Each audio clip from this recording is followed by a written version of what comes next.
Oke, sebelumnya Assalamualaikum warahmatullahi wabarakatuh. Perkenalkan, nama saya Muhammad Hamim Abror, NIM 931213119, mahasiswa dari YIN Kediri, Fakultas Syariah dan Program Studi Hukum Ekonomi Syariah. Di sini saya akan menjelaskan manajemen pemasaran dan promosi bisnis. Pertama, pengertian manajemen pemasaran. Pemasaran adalah kegiatan meneliti kebutuhan dan keinginan konsumen, menghasilkan barang atau jasa, menentukan harga, mempromosikan dan mendistribusikan barang dan jasa. Sedangkan menurut Philip Kotler, bahwa pemasaran adalah kegiatan manusia yang diarahkan pada usaha untuk memuaskan keinginan dan kebutuhan melalui proses pertukaran. Sedangkan manajemen pemasaran dapat diartikan sebagai suatu seni dan ilmu dalam memilih pasar sasaran dan mendapatkan, menjaga, serta menumbuhkan pelanggan dengan menciptakan, mengarahkan, dan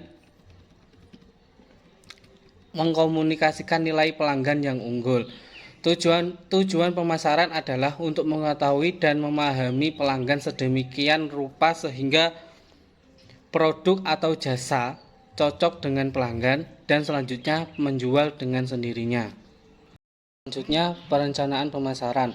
Langkah-langkah dalam merencanakan pemasaran bagi usaha baru yang antara lain: pertama, menentukan kebutuhan dan keinginan pelanggan; kedua, memilih pasar sasaran khusus; yang ketiga, menetapkan strategi pemasaran; yang keempat, pemilihan strategi pemasaran. Selanjutnya, C. Implementasi pemasaran. Implementasi pemasaran adalah proses yang mengubah strategi dan rencana pemasaran menjadi tindakan pemasaran untuk mencapai sasaran. Implementasi mencakup aktivitas sehari-hari dari bulan ke bulan yang secara efektif melaksanakan rencana pemasaran.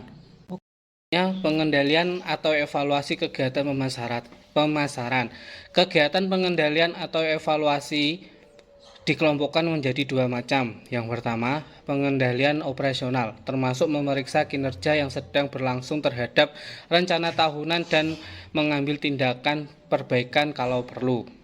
Tujuannya adalah memastikan bahwa perusahaan mencapai penjualan, laba, dan sasaran lain yang ditetapkan dalam rencana tahunan. Sedangkan yang kedua, pengendalian strategik melalui pengamatan apakah strategi dasar perusahaan sesuai dengan peluang yang terbuka.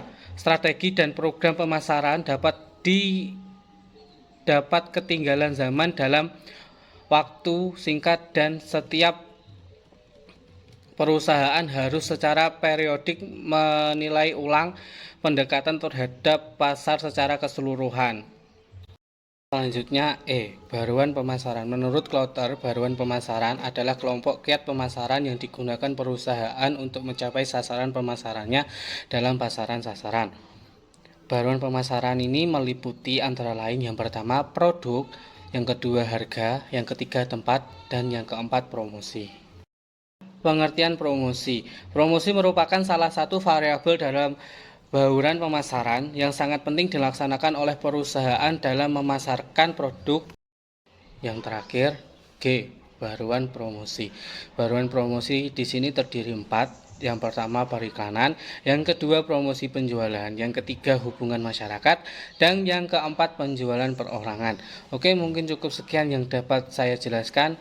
Apabila ada kurang berkenan, saya mohon maaf yang sebesar-besarnya. Wabillahi taufik walhidayah, waridho walinayah. Wassalamualaikum warahmatullahi wabarakatuh.